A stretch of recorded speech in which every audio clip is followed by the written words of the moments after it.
2017 оны 11-р сарын 15-ны орой Америк нэгдсэн улсын Небраска мужийн Линкольн хотод амьдардаг 24 настай залуу бүсгүй Сидней Люфи болзоондоо бэлтгэн гойж Snapchat-та болзоондоо бэлэн боллоо гэсэн зураг байршуулв. Харамсалтай нь бүсгүйн хувьд энэ болзоо нь аллахын аимшигт тор болохыг мэдээгүй байлаа. Тэр энэ болзоондоо яваад гэртээ хизээж буцаж ирээгүй. Энэ хэрэг Америк нэгдсэн улсад Tinder аллах гэдэг нэрээр алдаршиж, онлайн болзооны аппликейшнуудын аюулгүй байдлын талаарх өргөн хэлэлцүүлгийг өрнүүлсэн. Хохирогч бүсгүй 2 хүний урьдчилан төлөвлөсөн аллагын золиос болж, цогцыг нь 17 хэсэг болгон хэрчиж Небраска мужийн хөдөөгийн 14 өөрцөг таран хаясан нь энэ хэргийг Америк нэгдсэн улсын хамгийн харгас хэрцгий аллагуудын нэг болгосон.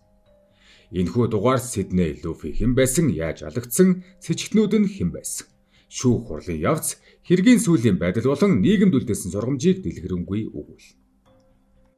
Хохирогч Сидней Айрин Люфи 1993 оны 8-р сарын 21-нд Америк нэгдсэн улсын Небраска мужийн Broken Bow хотод төрж, Нелай хотод өсч төрсөн. Ахлах сургуулиа төгсөөдөр Линкольн хотод нүүж очсон.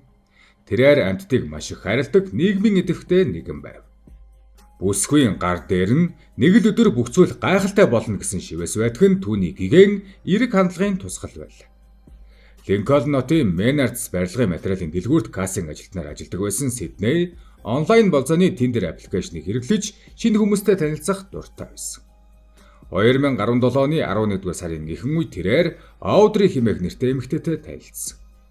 Эхний уулзалтын дараа тэд бие биентэйгээ нийцтэй байж дахин уулзахаар болсон байна.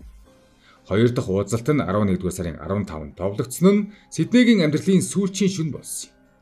Харин түүний танилцсан Audrey гэх нэмэгтэй жинхэнэ нэр бол Bailey Boswell.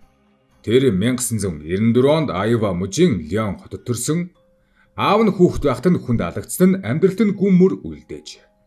Дунд сургууль сагсан бөмбөг сайн тоглож тэтгэлэг авсан боловч мансуурах бодис донцсноор их сургуулиа орхисон. Гэрлэж охинтой болсон ч хүүхдийн асрамжийг алдсан байв. Амьдралынхаа буруу замд орсон Bailey Boswell дараа нь Trail гэх өөрөөсөө ах эртээ танилцж тэдний гаж амьдрал эхэлжээ. Bailey Tinder дээр Audrey хэмээх хуурамч нэрээр бүртгэлтэй байсан бөгөөд хохирогчдыг хуурах зорилгоор ашиглаж байсан гэж прокурорууд нотолжээ. Нотлох баримтаас харахад Bailey Sydneyтэй Tinder-ээр 140 гаруй өдөр харилцсныхаа дараа анхны уулзалтаа хийжээ. Харин Bailey-гийн найз залуу Trail 1966 онд төрсөн тухайн үед 51 настай байлаа. Хүүхэд насандаа эцэг ихтэй хаягдан хэд хэдэн асрамжийн газарт дамжин өссөн.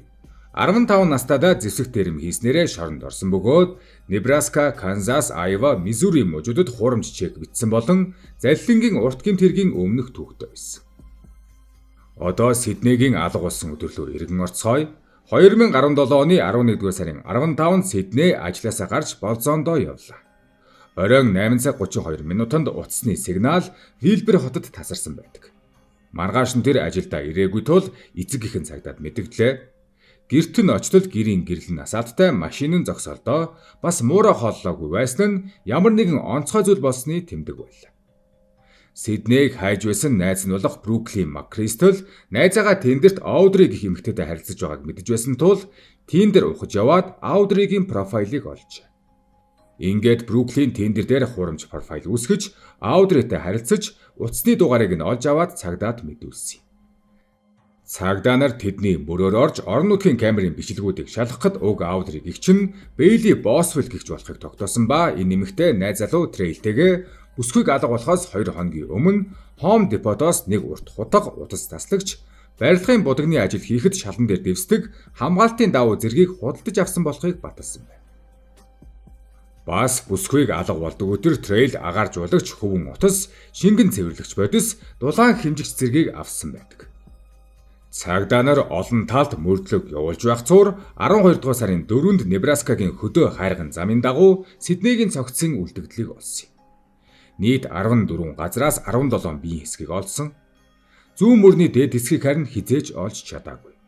Шүүх эмнэлгийн шинжилгээгээр биеийг хөрөө болон хутга ашиглан олон хэсэг болгон хэрцсэн бөгөөд олон дотоод эргэтэн тэр дундаа зүрхийг нь авсан байж. Ингэж эмэгтэй нэгэнт алагдсан болох нь тогтоогдож цагдаагийнхан өнөөх хосуудыг Мексик руу дөрвөхээр бэлтгэж байх үед нь баривчилжээ. Ингээд байцаат болон шүүх хурал эхэллээ.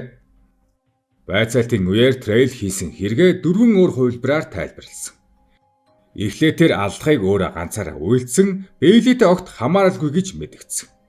Харин дараачаар нь Сидней бид гурав тохиролцож, гурвалсан секс хийхүүд тэр санамсаргүйгээр амиа алдсан гэж хэлв. Харин 3 дахь удаад Сидней эсэргүүцсэн тул алсан гэж мэдүүлсэн ч эцэст нь байшингийнхаа доод давхурт хүмүүсийг хууран авчирч бүлэг бэлгийн харилцааг хүчээр хийх гэж бэлтгэж байсныг Сидней мэдсэн тул түүний зүгээр явуулж чадаагүй. Тэр цагдаад мэдэгдэвэл цаашид энэ төлөвлөгөөнд тасалдах тул түүнийг хөнөөсөн гэдгээ хүлээн зөвшөөрч. Шоронд байхдаа Трейл хамтрагч Бейлид код ашиглан бичсэн захидлаар шүүхэд юу хэлэх ёстойг нь зааж байсныг холбооны мөрдөх товчоо илрүүлж. Удалгүй шүүх хурал эхэлж 52 настай Трейл шүүх хуралдааны 3 дахь өдөр Бейли ямар ч гэм буруугүй. Та нарыг хараал идэг гэж чанга хашгираад биендээ нууж оруулж ирсэн пирэтгээр хоолоогоо зүсчээ. Тэрээр эмнэлэгт хүрэгдсэний улмаас шүүхийн ихэнх хэсэгт бичлэн оролцоогүй ч шүүх цааш үргэлжилж ирсэн.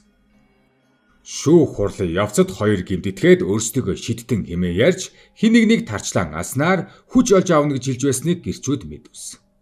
Харин Трейл шүүхийн өмнө үнийг зөвхөн урам зөгнөл байсан гэж тайлбарлсан байдаг. Ингээд эцэст нь ял оноох шүүх хурал эхлэв. Шүүх ердөө 2 цагийн дотор Трейлийг 1-р зэргийн хүн амны хэрэг, алдлахыг урьдчилан төлөвлөсөн болон хүний биеийн үлдэгдлийг хууль бусаар устгасан хэрэгт буруутай гэж тогтов. Бас прокурорууд Бейлийг тендерийг хохирогч сонгох зорилгоор ашигласан, Сиднейг 2 дахь болзоондоо ирэхэд Трейлтэй нийлэн хүчээр байшингийнхаа доод давхурт байх тор руу оруулж дараа нь хөнөөсөн гэдгийг тогтов.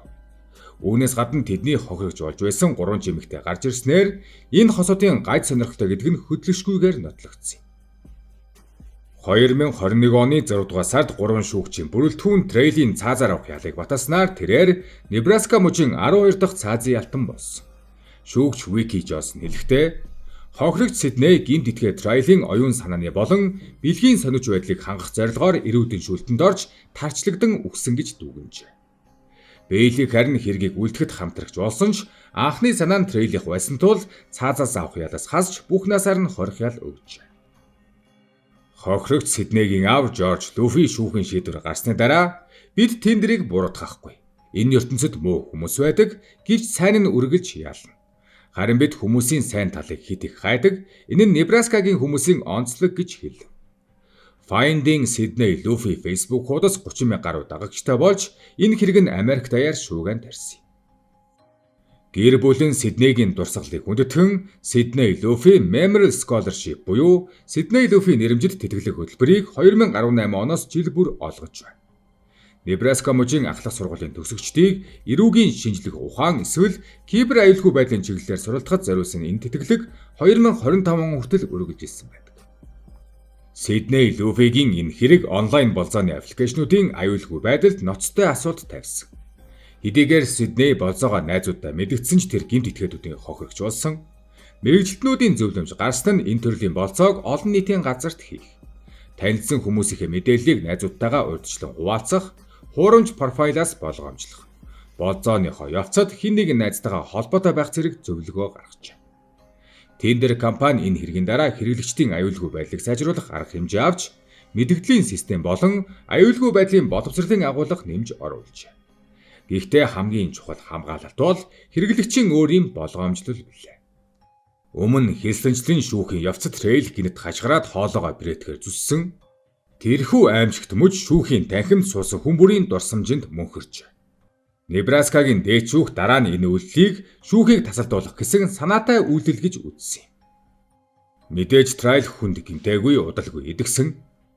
2022 оны 11-р сард Небраскагийн дээд шүүх Трейлийн цаазын ялыг хിവэр батлав.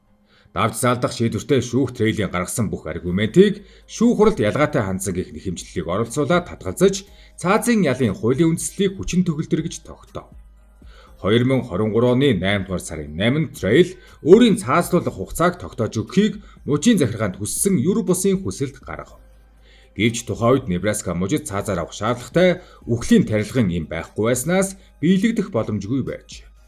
Одоогоор түүний цаазын ял товлогдоогүй ч тэр өөхөх өдрөө хүлээсээр байна. Харин одоо 33 нас хүрсэн Бейли Босвол Небраска мужийн эмэгтэйчүүдийн засан хүмүүжүүлэх байгууллагад хоригдож байна. Sydney Luffy-ийн энэ хэрэг True Crime-д онцгой байр суурь эзэлдэг. Олонч баримтат кино, олонч подкастаар энэ хэргийг задлан үзсэн. Зарим судлаачид энэ хэргийг залуу LGBT хүмүүс онлайн болзооны аппликейшн ашиглах үед учирч болзошгүй аюулын нэгэн жишг болгон авч үздэг. Сиднейгийн бэлгийн чиг хандлагын талаар аль биесны мэдээлэл гараагүй ч тэр эмэгтэй хүнтэй болзоо хийх гэж удаан оролдож байснаас зарим зүйлсийг ойлгож байна. Ирэх зүйн хувьд энэ хэрэг орчин үеийн мөрдлөгт Snapchat, пост гар утасны дата, камерын бичлэг зэрэг дижитал нотлох баримтын шийдвэрлэх үүргийг харуулсан загвар хэрэг болжээ. Сидней Люфийн энэ хэрэг хүний харгислын хамгийн харанхуй нүрийг харуулсан тохиолдол юм. 24 настай залуу бүсгүй зөвхөн шинэ хүнтэй танилцахыг хүссэн ч энэ нь түүний амийг хороосон шалтгаан болсон юм. Гэмт хэрэгтэн хосоод урьдчилан төлөвлөж хохирогчийг сонхон нотлох баримтыг нуун дарагдуулахыг оролдсон ч цагдаагийн наривчилсан мөрдлөг ба орчин үеийн технологи тэдний хувилдааныг илрүүлжээ. Энэ хэрэг онлайн болзооны аппликейшн ашиглагч хүмүүрд аюулгүй байдлаа эрхэмлэх шаардлагыг сануулсаар байдаг. Эцэст нь энэ хэрэг нэг л хатуу бодит үнэнг үлдээсэн юм. Интернет дээр танилцсан хүн бодит амьдрал дээр хэн байж болохыг хизээч бүрэн мэдэж болдоггүй. Нэг буруу итгэл заримдаа эргэж буцалтгүй үр дагаварт хүргэж чаддаг. Сидней Люфийн энэхүү харамсалтай хэрэг өнөөдрийн хүртэл тендертэй холбоотой хамгийн аимшигтай, хамгийн их судлагддаг хэрэгүүдийн нэг хэвээр үлджээ.